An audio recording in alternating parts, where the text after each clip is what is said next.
Hey guys, it's Bradley. This is an intro to my latest Brew Day video. The video got a little bit convoluted and I got a little off track, to say the least. So just want to make this intro. We're going to go right into the video, right into my Brew Day. I'm brewing a lager. I've made the recipe before. It's not really something that you would want to make, I wouldn't think. If you want to make something, check out one of David Heath's recipes. This is his Merry Christmas beer or Christmas ale, and it came out pretty good. I've got a lot of it left, unfortunately. I probably won't drink it all, which is a shame, but it was very, very good. So if you're looking for like a recipe, check out his channel. He will definitely sort you out. So thanks everyone for watching. Hope you enjoy the video. I promise the next one won't be so disjointed and maybe we'll have a little bit higher production value. So cheers, and remember, home brewing is good. One thing to note when you guys are filling your kettle, if you're looking Brewfather, make sure I have all my stuff in here. Yep. The calculation, it accounts for volumes that are in your chiller and whatnot. So when you're filling up with your brewing water, if you let your chiller fill fully, and then you go off the indication inside of your B80 or B40 or even 150, you're going to actually go over on your volume. Now, if you've already measured your water before and you put it in, then I should quit talking because you're way ahead of the game. Me personally, I just don't fill the chiller or any of the pipe work basically until I have all the water in it. Then I'll open the valve, let some water run into the pump, and do the same thing for I won't even let the chiller get full at all until I'm done mashing, just because it's nice to have that volume in there. I'll just run up through my hard pipe work. You have a hose. That's why it is nice to have at least one extra valve. It'll let you do that without having to go through the chiller. I guess you could unhook and rehook. So you really don't need an extra valve, but you should get one. So I'm going to keep on doughing in here. It's not very exciting, but we'll check back in a little while once I've done something interesting. Alright guys, so we are nearly halfway doughed in. I'm going to start stirring in my grains with my trusty mash paddle. If you caught my video on my new SS Brewtech grain mill over there, you'll note that I am upset because the mill's rollers are uneven, meaning so the left side of the roller is one measurement and the right side is another, and it's a significant enough amount that the crush could be better. I will say that the crush on this is nice. It does really shear the husk off the grain quite nicely, so there's a lot of filtration going on. So I visually decided to crush not as fine as it would indicate you would typically crush in a B80. I know most people are doing like 1.2 millimeters, so I am a little bit coarser. I don't think I need to go that fine. Maybe I'm way off, maybe I'm right, but what the hell, might as well figure that part out. So maybe you guys check that video out. It's awesome, the mill, it has a lot of potential, but for the money, it should not be like that. I've reached out to SS Brewtech, haven't heard back. Obviously, it's the weekend, so I get that. They are slow to respond. I had issues with my unit tank, and they were just slow to respond, and they kind of didn't respond for like a week and a half. It was great, but we'll see what happens. So anyhow, I'm going to give this a stir, and then finish adding the rest of my grain and get this brew day underway, because I am behind schedule.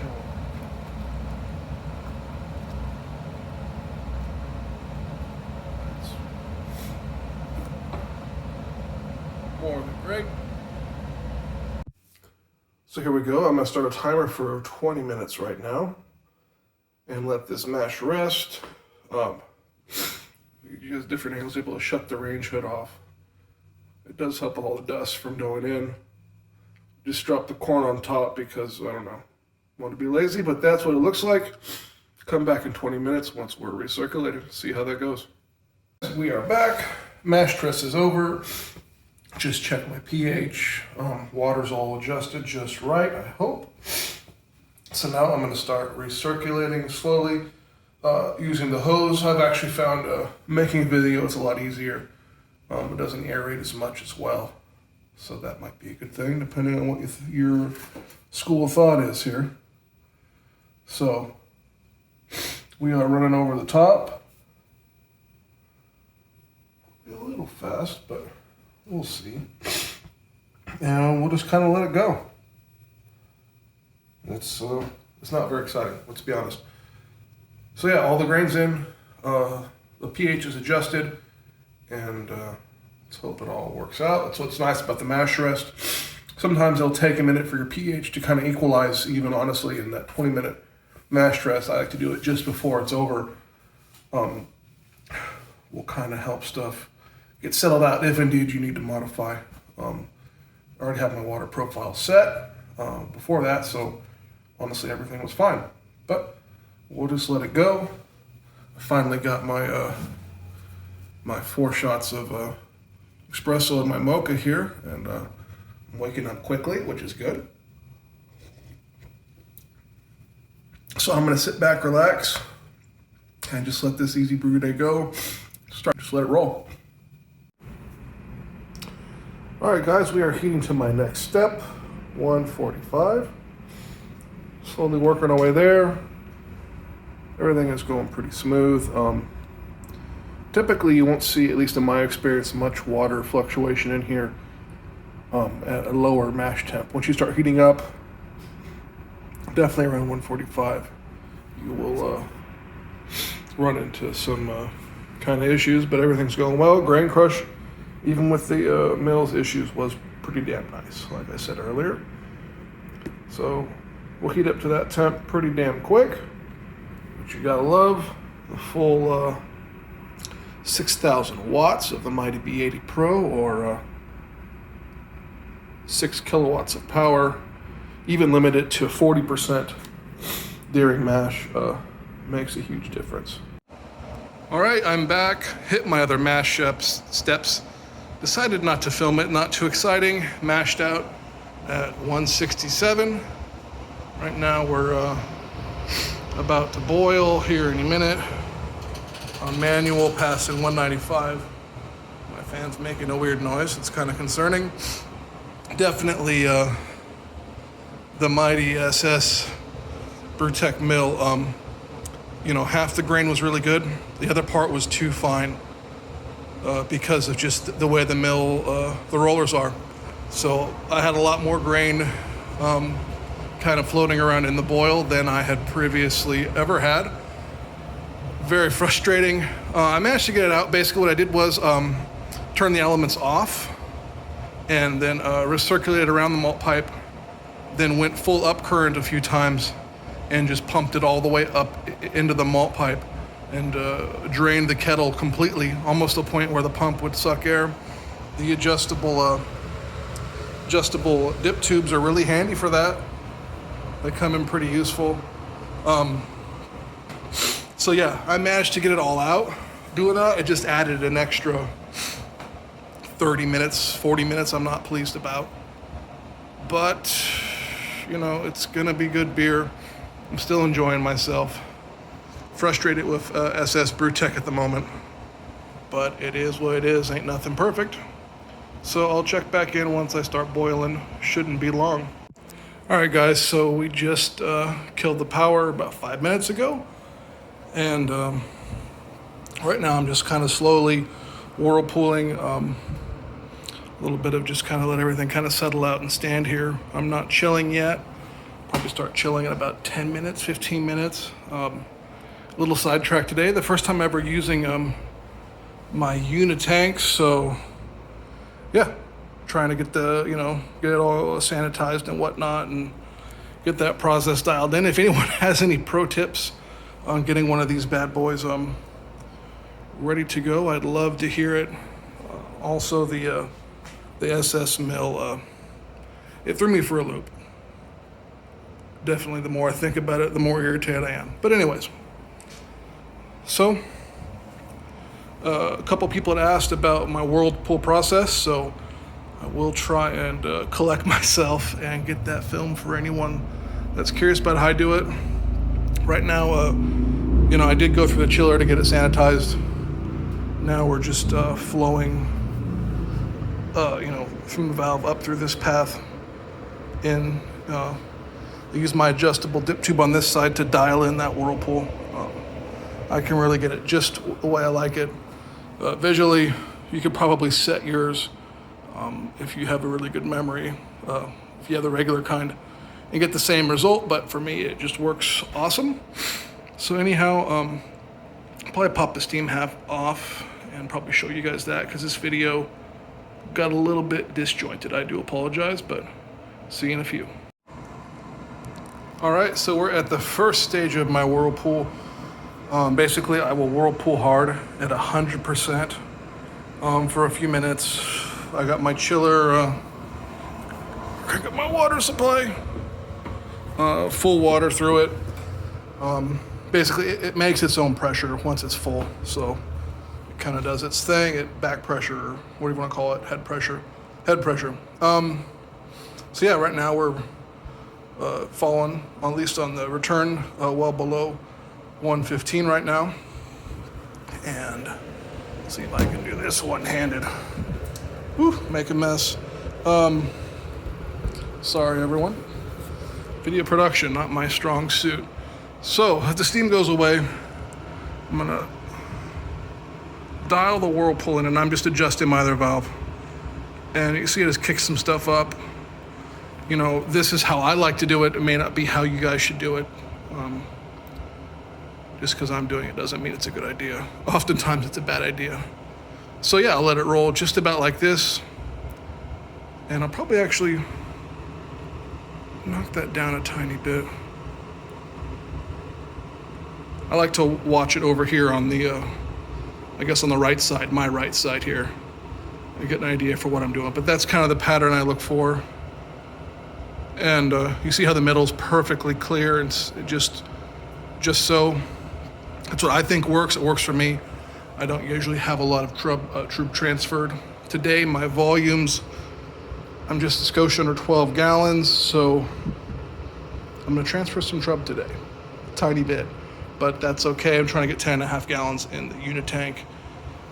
Happy note, I do have ample supply of beer, and it's good. Everyone seems to love it, so that's great. Hope you guys are as fortunate. Every now and then I've made a strange one. Nothing horrible, but definitely strange.